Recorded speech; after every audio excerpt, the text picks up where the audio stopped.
Santi Aldama inicia su quinta temporada en la NBA y lo hace después de extender su contrato con los Memphis Grizzlies y de ser una de las piezas clave en un Eurobásquet bastante complicado para la selección española.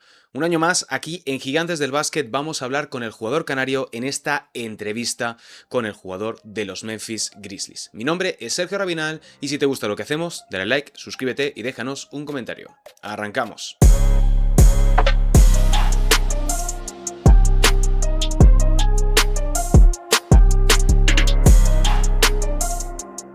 Hola, ¿qué tal, Santi? Bienvenido aquí a Gigantes del Básquet. Un año más aquí hablando un poco de, antes de iniciar tu temporada en la NBA, después de un verano, además bastante intenso por tu parte, renovación, Eurobásquet y ahora, pues bueno, ¿cómo encaras y sobre todo cómo estás de cara a esta próxima y a inminente temporada contigo en los Memphis Grizzlies?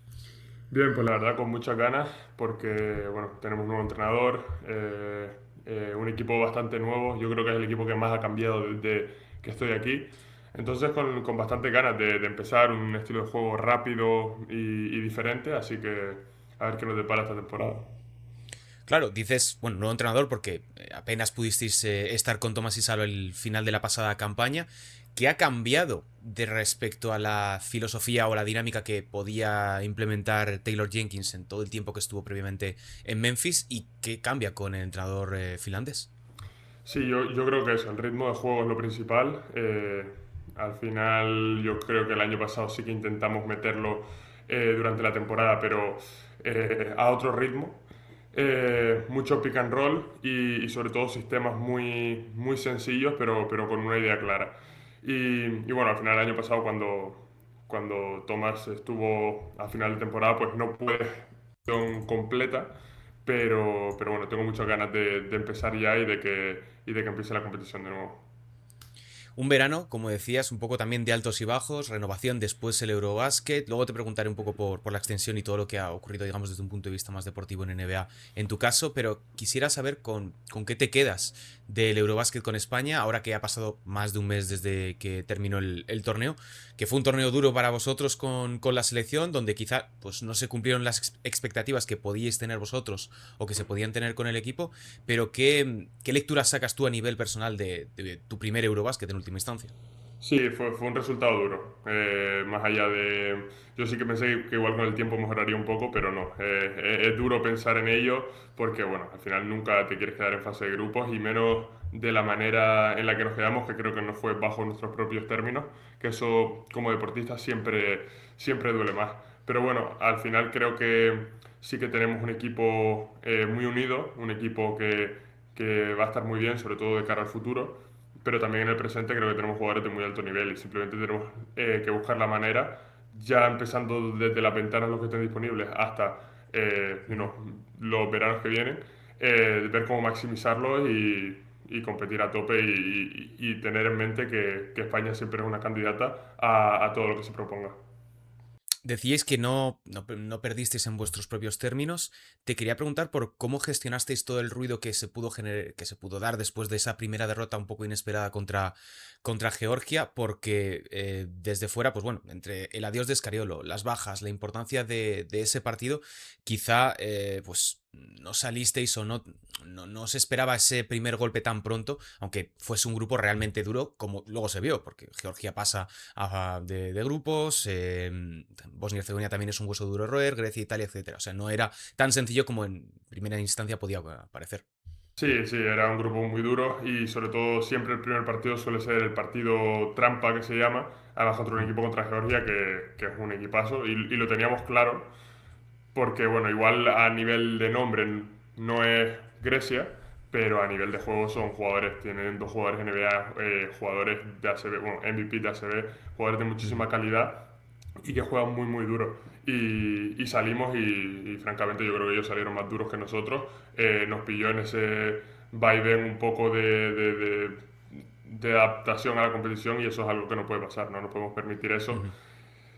Y bueno, pero es parte de la competición, al final los responsables somos nosotros y simplemente tenemos que aprender y entender que eso, que no podemos, o sea, que no podemos entrar tarde en una competición tan exigente, que hay que estar desde el día uno y que bueno, que al final es difícil a veces entrar desde el primer momento de la competición, pero es algo que ellos consiguieron hacer y nosotros no, y ellos ganaron cuando había que ganar y nosotros no.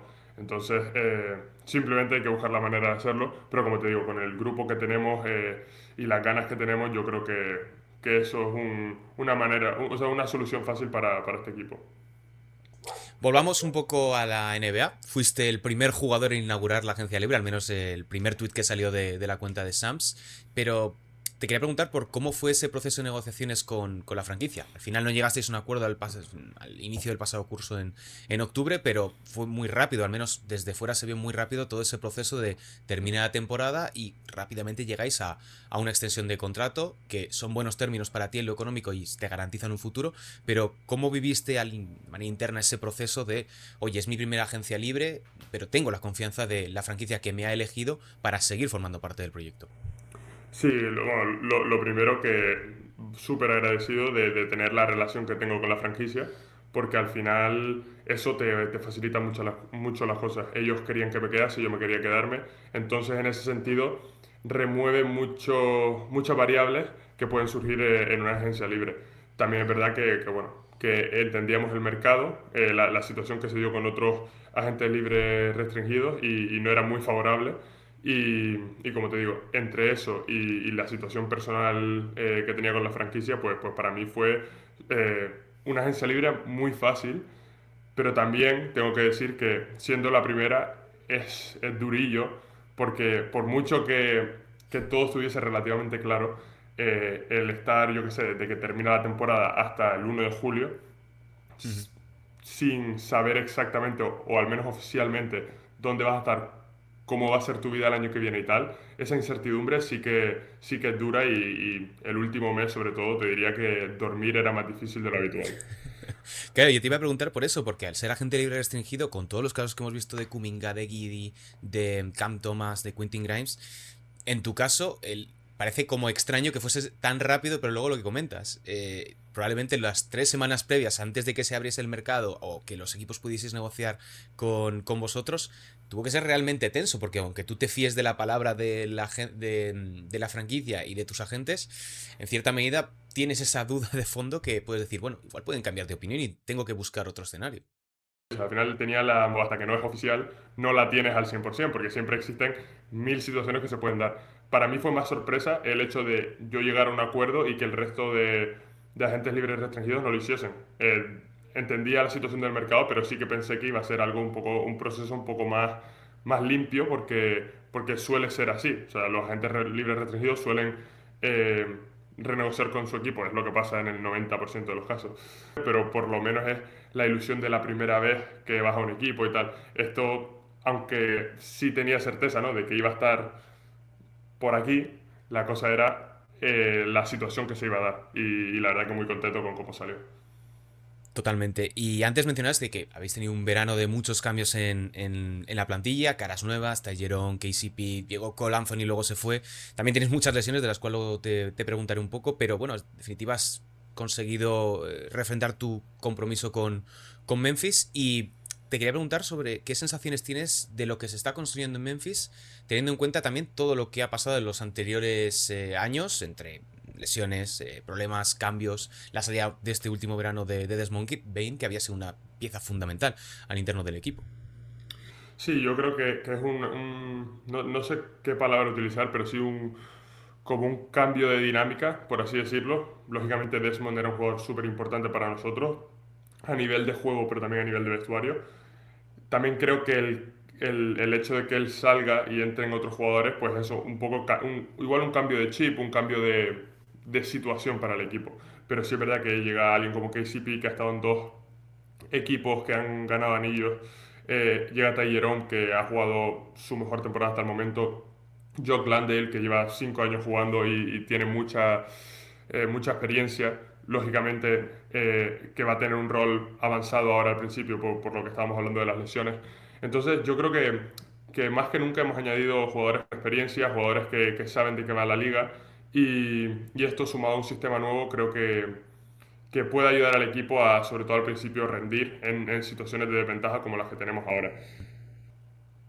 Y bueno, es que siento que cada año te hago la misma pregunta, pero es que por repasar un poco temas de lesionados, tenéis ahora mismo a Jamorant, Zakidi, Brandon Clark, Scottie Pippen Jr., Jaren Jackson Jr., Ty Jerome también. Intuyo que no ha sido una pretemporada fácil. Viéndote desde fuera, te he visto jugar de 4, te he visto jugar en algún momento de 3 y también de 5. ¿Cómo puede influir todo esto en el inicio de la temporada? Lo que dices, con Joe Glendale iniciando de 5 probablemente, pero tú también teniendo que asumir muchos minutos y sin tener a vuestros principales jugadores en el puesto de base, como son Ja Morant, Scottie Pippen y Ty Jerome, en plenas condiciones físicas, porque aunque puedan estar para el inicio, puede que no estén al 100%, evidentemente. Sí, yo creo, y esto igual la comparación va a ser un poco rara, pero esto se resume como cuando juegas al 2 o al FIFA y pones a un medio centro ofensivo o un 4 de 3 que al final te bajan un poco la media porque no está en su posición natural, ¿no? Y es sentirse mal y ser una víctima o simplemente decir, esto es lo que tenemos, vamos a ver cómo lo solucionamos. Tenemos bases jóvenes, gente que va a tener que asumir un rol elevado y creo que es oportunidad para ellos para demostrar y también oportunidad para el equipo para unirse aún más. Lo bueno que tenemos es que los jugadores que no están jugando ahora mismo están muy involucrados, entonces tenemos la esperanza de que cuando vuelvan pues sea lo más natural posible y sobre todo que vuelvan lo antes posible porque necesitamos a todo el mundo en el barco. Más en una conferencia oeste, como siempre, muy feroz y muy competitiva. Antes hablabas del cambio de estilo con Thomas Isalo como nuevo entrenador ya de manera a tiempo completo. Y la pasada campaña vimos un cambio bastante, otro cambio también en términos de estilo de juego durante la primera mitad de temporada más o menos, hasta febrero así, donde apenas jugabais bloqueo directo, os movíais mogollón con cortes, con juegos sin balón. Y luego de repente en la segunda mitad volvéis a cambiar, recuperáis el bloqueo directo. Pero te quería preguntar qué, ¿con qué te sentías más cómodo? Porque yo esa primera mitad de temporada yo te veía y decía, estoy viendo la mejor versión probablemente de Santi en el tiempo que lleva en la NBA. No sé cómo te sentías tú con ese estilo, digamos, entre comillas, mucho más europeo que lo que estamos acostumbrados en NBA, salvando mucho las distancias con lo de europeo, ya me entiendes. Sí, sí, al final yo creo que lo que metimos a principio de temporada fue el movimiento sin balón que se aprende en infantil, Hmm. pero en Estados Unidos no, y no están acostumbrados a moverse sin balón, suele ser uno contra uno y todo el mundo mira. Entonces eso era lo que nos venía muy bien, a mí me venía muy bien porque me daba la posibilidad de tener pases disponibles cuando penetraba, ¿no? Entonces Claro. como que todos entendíamos un poco más el juego. La segunda mitad hicimos mucho pick and roll y también se dieron varias situaciones complicadas en las que el equipo pues no estaba... O sea, yo creo que independientemente del estilo de juego, el equipo estaba en una mala situación. Yo creo que el sistema que tenemos ahora es mucho mejor a nivel, o sea, en todos los niveles, porque tenemos, o sea, generamos más ventaja y mantenemos Ujú. mejor la ventaja sin dejar de movernos de esa manera. Pero como decía antes, creo que requiere una adaptación por el nivel o sea, el nivel físico que jugamos, jugamos muy rápido, tomamos muchas decisiones, es decision making constante, entonces sí que Ujú. hace que todo el mundo se tenga que mover al unísono y eso sí que, sobre todo al principio, complica mucho las cosas porque requiere mucha más adaptación que el resto de cosas. Pero yo creo que una vez cojamos el concepto a tope, yo creo que nos va a venir muy bien. Claro, con Thomas siempre se ha dicho que es un técnico que controla muchísimo las rotaciones. ¿También tenéis a alguien preparado en la banda casi con un cronómetro para contabilizar bien cuánto tiempo salís para que no os desfoguéis demasiado? ¿O no ha conseguido adaptarlo a NBA? Sí, no, lo que decía, que en la NBA siempre hay uno que tiene más o menos las rotaciones, como son partidos muy largos y temporadas muy largas, nunca quieres que un jugador se pase de más. Después vemos situaciones como Nueva York el año pasado, que nadie tenía ningún tipo de hoja ni nada. Pero sí que tenemos hojas y las rotaciones pues solían ser de entre 5 o 7 minutos, dependiendo del jugador. Ahora son mucho más cortas, son rotaciones de 3 4 minutos, descanso de 1 o 2 minutos y vuelves a entrar. Eh, yo creo que con el ritmo que estamos jugando eso viene mucho mejor, pero incluso hablando con los que juegan en Valencia, con Pradilla, Larry y demás, que juegan un estilo muy similar, o sea, creo que el asistente de París está en Valencia y demás, es mucho mejor así. Tienes que entrar al 100%, no puedes ir calentando mientras entras en la pista, pero sí es verdad que al final dominas el partido con el ritmo. Es bastante interesante, un cambio muy diferente a lo que estamos acostumbrados en NBA. Y por centrarlo un poco también en ti, vienes de tu mejor temporada a nivel individual, récord de puntos, récord de rebotes, mejor dato en acierto en tiro desde la larga distancia, te has hecho un nombre en la liga y en cierta medida dentro de la prensa estadounidense se hablaba de ti como uno de los nombres bajo el radar durante esta última temporada. ¿Cómo estás viviendo tú ese proceso, esa evolución hasta alcanzar tu actual nivel y lo que puedes probablemente dar en los próximos 2 3 años en la liga?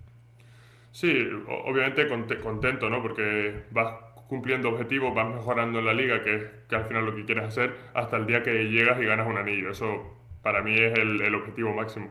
Pero bueno, creo que es ya lo he hablado alguna vez, la progresión natural de un jugador joven. Al final tengo 24 años, llegué con 20, pues quiero mejorar cada año. En estos primeros años, sobre todo, mejoras físicamente, mejoras mentalmente muchísimo porque entiendes mucho más todo, todo se hace más sencillo. Supongo que cuando tenga 30, sí, sí, pues eso, que cuando tenga 30 igual a nivel de IQ, ¿sabes? ¿Sabes? De entender el juego y todo esto seguiré mejorando, igual a nivel físico no tanto, pero sobre todo al principio creo que el crecimiento es mucho mayor y no siempre es natural. Siento que de la primera a la segunda temporada mejoré muchísimo, de la segunda a la tercera igual un poco menos, de la tercera a la cuarta Ujú. otro pequeño salto. Creo o sea, que el resultado no debe determinar el trabajo. Yo creo que el trabajo debe ser constante a tope y después ya las situaciones de la temporada del juego, todo irá determinando pues cómo salen las cosas, pero como te digo, al final en mi mente no cambia el objetivo que es ganar el anillo siempre. Es un objetivo muy ambicioso. ¿Te ves haciéndolo en Memphis? Es decir, ¿creéis que tenéis a futuro para poder seguir desarrollando como tenéis la plantilla? ¿O crees que, bueno, ya sabes que en la NBA todo puede pasar, sobre todo cuando ya firmas tu primer contrato fuera de la escala rookie? Sí, siento que cada vez que alguien dice que quiere quedarse y que sí, lo mandan a otro lado, entonces Claro. me cuesta un poco, ¿no? Pero sí, yo creo que sí. Sobre todo al final después o sea, al final de la última temporada, viendo que el equipo no había llegado a los objetivos claramente, todas las reuniones con el general manager era eso, y el saber dónde estamos y a dónde queremos llegar, creo que eso es lo primordial. Entonces yo creo que el equipo va por buen camino y sea este año o sea en dos, creo que estamos en una buena trayectoria para alcanzarlo. Por hilarlo un poquito con todo lo que estamos hablando, en este punto en el que estás de tu carrera, por tu manera de trabajar, por tu metodología, por lo que dices, por tu propia mentalidad, a la hora de proyectar un poco a futuro, ¿en qué perfiles ahora mismo te estás fijando de jugadores? Decir, oye, a nivel de scouting me gusta mucho fijarme en este porque creo que puedo modelar mi juego de esa manera o que puedo aprender un poco más en esa línea, sobre todo por lo que hablamos de, tienes todavía 24 años, es que tienes toda una carrera por delante para seguir progresando y lo que decías, esa evolución natural. Sí, no, ahora mismo no te diría que hay un jugador en particular, porque no creo que haya un jugador que tenga con un físico similar a mí, que tenga todo lo que me gustaría, pero desde luego sí que tengo que entender cuáles son mis virtudes y mis defectos para poder buscar un poco de cada jugador.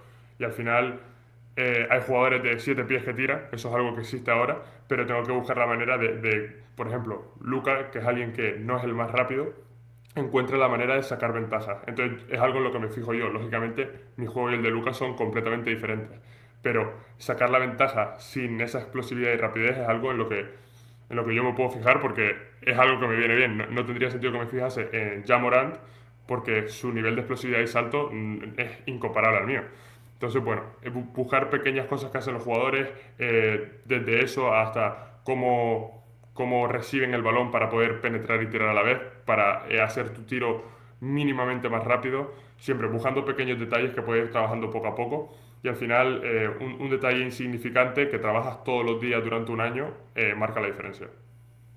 Te voy a hacer ya dos preguntas más para no robarte mucho más tiempo. Una es que me parece, se te ha preguntado poco y creo que no se ha incidido mucho estos últimos meses, que has empezado a formar parte del sindicato de jugadores, de la NBPA, como parte de la fundación que tiene la asociación. Me gustaría preguntarte un poco por tu rol y más allá de lo que apareció en el parte de prensa, ¿qué es lo que te ha motivado a formar parte activa de la asociación de jugadores? Porque no es habitual a los europeos, vimos a Pau en su momento, pero no suele ser tan común, o José Calderón ya cuando terminó su carrera, no es habitual verlos a los europeos en este tipo de roles, de manera tan activa en el sindicato. Sí, para mí era bastante importante ayudar de alguna manera porque, bueno, al final yo creo que lo que potencia la asociación de jugadores es la involucración de jugadores, ¿no?